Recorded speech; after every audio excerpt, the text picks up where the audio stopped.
Eu preciso confessar uma parada aqui pra vocês. Há mais ou menos uns 3, 4 anos atrás, eu estava me sentindo muito burro, sabe? Muito burro. Foi então que eu decidi voltar a ler livros, pra ver se diminuía o nível de burrice, sabe? Desde então eu já li cerca de 35, 40 livros. Uma média legal até. Por exemplo, esse ano, até o mês 4, já tinha lido 5. E foi por isso que me veio a ideia de compartilhar com vocês os 5 primeiros livros que eu já li esse ano. Inclusive, eu acredito que hoje eu tô menos burro. Um pouquinho menos, pelo menos, tá ligado? E se vocês gostarem desse formato, pode virar até uma série. Sei lá, a cada 5 livros novos que eu leio, eu venho aqui e comento com vocês sobre esses livros. É basicamente um teste, beleza, galerinhas da internet? E as regras são o seguinte: não vai ser uma resenha completa, uma crítica sobre o livro tal. Não vai ser isso. Eu vou dar aqui, ó, 3 sentimentos, 3 observações que eu tirei de cada um desses livros, beleza? Inclusive, esses são os 5 livros aí que tá pingando aí na tela pra vocês. Inclusive, você já leu um desses livros aqui? Coloca aí nos comentários pra eu saber. E eu coloquei eles em ordem de gosto. O primeiro eu gostei mais, o quinto eu gostei menos. Apesar que eu adorei todos eles. Todos eles são muito bons, mas teve uns que eu gostei mais que outros e eu coloquei na ordem, beleza? Começando com o livro nacional. Dos 5, o único nacional que eu li esse ano é o que eu mais gostei até agora, cara. Chama-se Jantar Secreto, do Rafael Montes. E esse livro é de 2016. Esse é um bom livro, tá? Esse é um bom livro. 3 coisinhas que eu vou falar sobre ele aqui, ó. Eu anotei, tá? Eu anotei.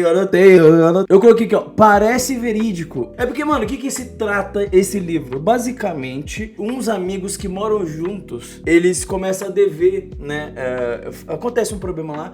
Aí eles ficam devendo uns meses de aluguel lá pra senhoria. Aí eles arrumam um jeito diferente de fazer dinheiro, um jeito fácil, um jeito rápido. O que eles escolhem?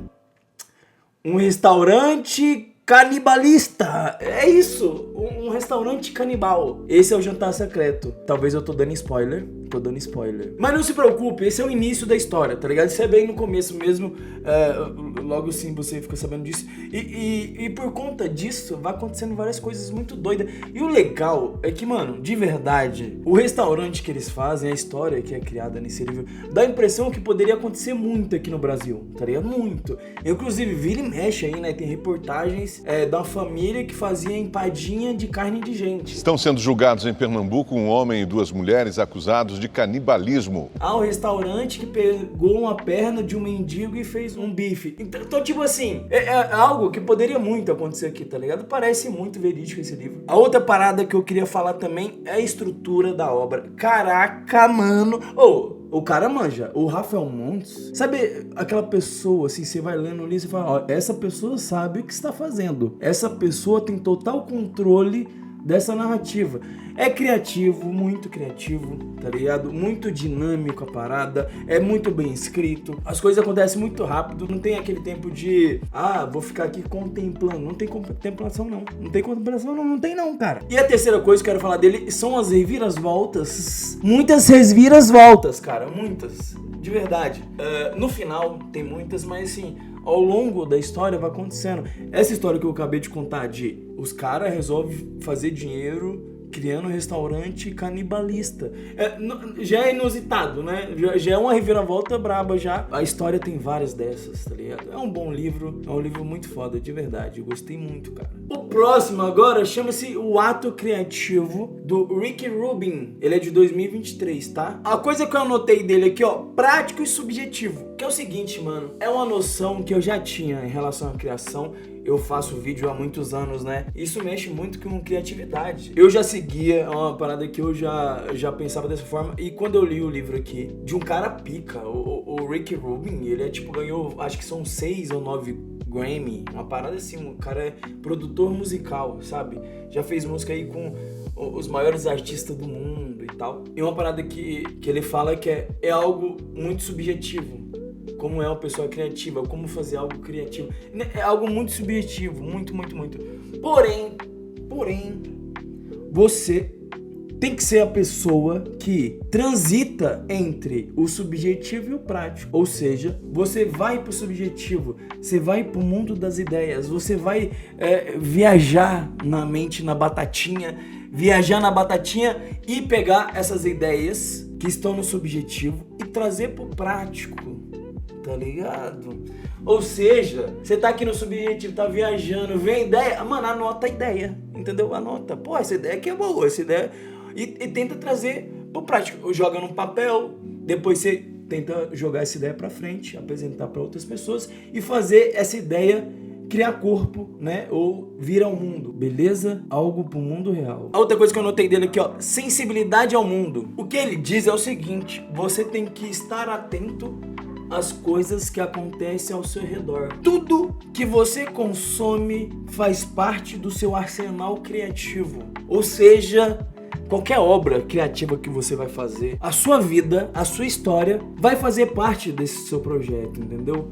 Inclusive, eu já ouvi muita história de escritores, tanto de filmes, de novelas, de livros. Eles colocam partes da vida deles ali. Eles colocam um personagem que é parecido um pouco com ele, ou coloca ele mesmo, né, só que num outro corpo. Ou então vai distribuir partes de suas ideias em personagens diferentes. Você vai acabar trazendo coisas do seu mundo pro seu projeto, entendeu? Então logo, tudo que você faz, tudo que você consome, um livro seja, uma série, um filme, um jogo, tudo isso vai fazer parte do seu arsenal criativo. Então quando você for criar um projeto, criar um produto, criar algo, tudo que você comeu desde que você era moleque, vai fazer parte disso, entendeu? Então você tem que ficar atento ao mundo, olhar essas coisas. Acabou a luz aqui, que merda. Aí acende, cara.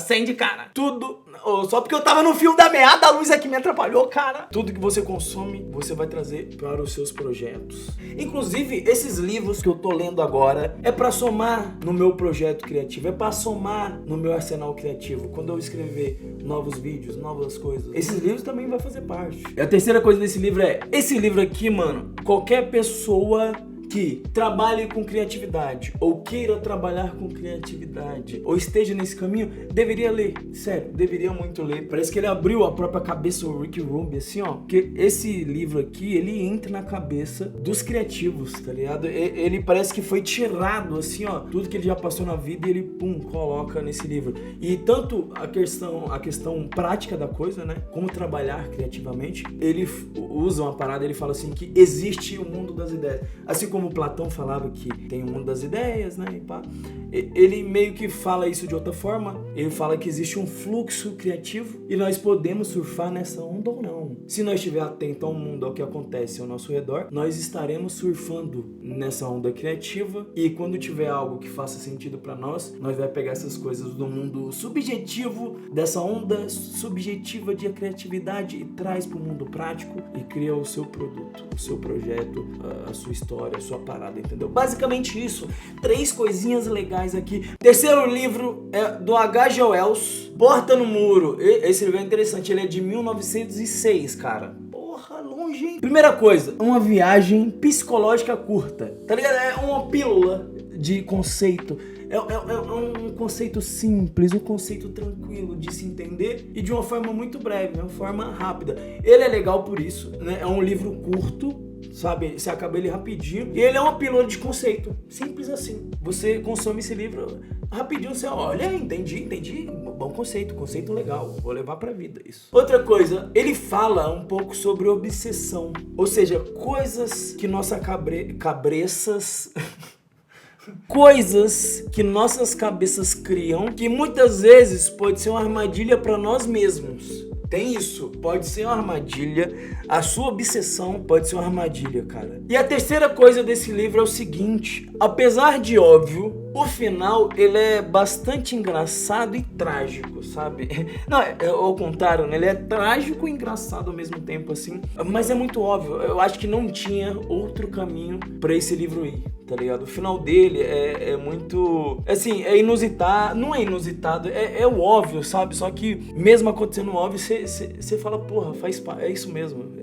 O final com certeza seria esse, não teria como ser outro final. O final é muito legal, o final vale o final, entendeu? Esse vale, ele é curto, mas vale ler ele por causa do final, que é onde vem, né, o desfecho do conceito. Você, saquei, cara, é muito bom. Ele é um bom livro. Eu não expliquei, né? A Porta e o Muro, basicamente, um cara, ele vê uma porta, um muro, quando ele é pequeno, ele entra nessa porta, ele tem um deslumbre dentro dessa porta e depois ele fica muito pensando nessa porta. Inclusive, essa porta, me parece, ele tá falando sobre portas e sobre muro, mas parece que ele tá falando de uma ex-namorada, sabe? Aquela ex que ainda tá no teu coração, que você nunca esquece. É isso que parece. O quarto livro que eu mais gostei desse ano, por enquanto, é o Devoradores de Estrelas, do Andy Weir. Andy Weir.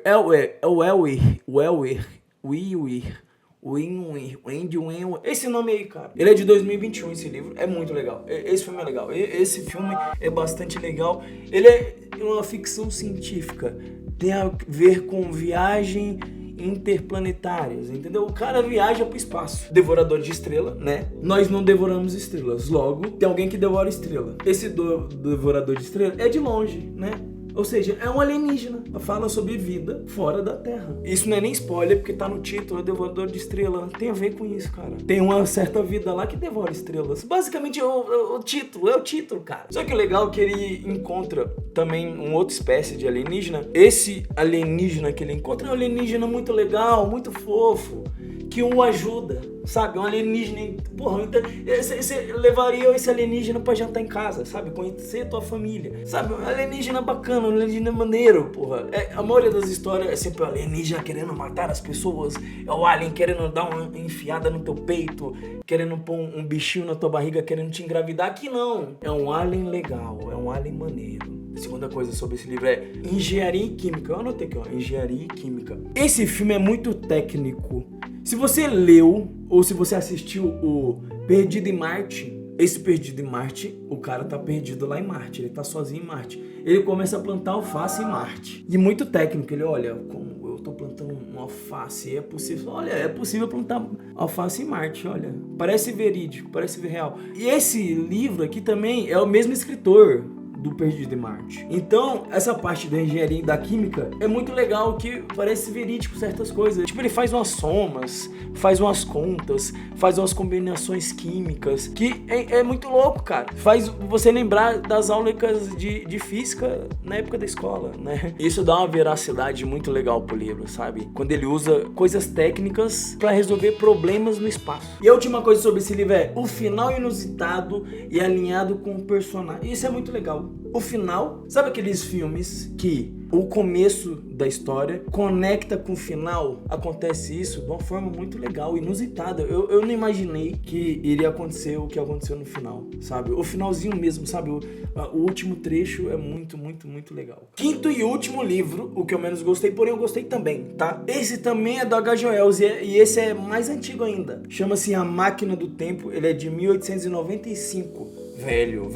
Eu não sei, 1895. Talvez a primeira história sobre máquina do tempo. Não sei, talvez seja. Temos que pesquisar sobre isso, mas é capaz, cara. 3 coisas que eu anotei aqui, ó. Primeiramente, o ser humano pode ser outro amanhã. A história meio que trata sobre isso. Sobre a mudança que nós teremos, né? Ao longo das vidas aí. E principalmente conosco, que estamos vivos aqui ainda. O quanto não mudou a vida depois da internet. O quanto não mudou a vida depois da pandemia. Depois da IA. E o legal dessa história aqui, A Máquina do Tempo, ele pode mudar até fisicamente. Isso é legal na história. Outra coisa também, eu vou até ler aqui, ó. Excluir pessoas do sistema torna-se essas o pesadelo do próprio sistema. Ou seja, tratar os outros como ratos, serão esses próprios ratos que voltarão à sua casa, furará sua parede, estragará sua comida, mijará no seu lençol e cagará na tua boca enquanto você estiver dormindo. Simples assim, cara. A última coisa sobre esse livro é o seguinte, a estrutura de roteiro. Ele usa uma ferramenta aqui que eu achei muito legal, muito interessante. Como eu já disse, tudo que eu consumo faz parte do meu repertório para usar nas minhas criações, não é mesmo? E, mano, ele usa uma coisa muito legal aqui, é o seguinte, a máquina do tempo, o cara viaja no tempo, ele vai pro futuro, encontra lá humanos diferentes, 2 espécies de humanos, não sei o quê, e depois ele volta e ele conta essa história pros seus amigos. Quando ele vai contar a história pros seus amigos, ele diz o seguinte, ó, eu vou contar a história, que eu fui no futuro aqui, tá bom? Mas eu não quero que ninguém fale um A. eu não quero que me atrapalhe. Eu vou contar a minha história aqui, vocês só escutam e depois nós conversa legal. E dessa forma, meio que o protagonista ele pode narrar toda a história dele sem que os amigos o atrapalhem, não é mesmo? Aí facilita muito o trabalho do escritor, não é mesmo? Que assim, mano, o escritor da história, porra, ele pode nadar de braçada, entendeu? Contar a história legalzinha e só depois eles introduzem os amigos lá comentando sobre. É uma estrutura, né? É uma ferramenta de roteiro muito legal, eu achei bacana. Avisa, fala assim, ó, não me atrapalha não, vou falar sozinho aqui. Pra quem tá escrevendo, facilita, tá ligado? Achei muito legal isso. Mano, foi basicamente isso. Os 5 livros que eu li por enquanto. Como eu já disse, isso aqui é um teste, vai de vocês. Se vocês gostarem, eu farei mais nos próximos livros aí, entendeu? Que eu li. Então, mano, se você gostar, deixa o like aí, deixa o likezinho, pô. Inclusive, eu tô um pouco menos burro. Inclusive, eu tenho várias dicas aí de como ficar mais inteligente. Posso falar pra vocês aí no futuro, nos próximos vídeos. Então, mano, deixa o like aí, comenta o que vocês acharam. E se não leu, leia. E se você leu, comente aí o que vocês acham desses livros, beleza? Tamo junto, queridos. Até a próxima. Aquele beijo, aquele abraço, aquele beijo, aquele abraço, aquele beijo, aquele abraço, aquele bye.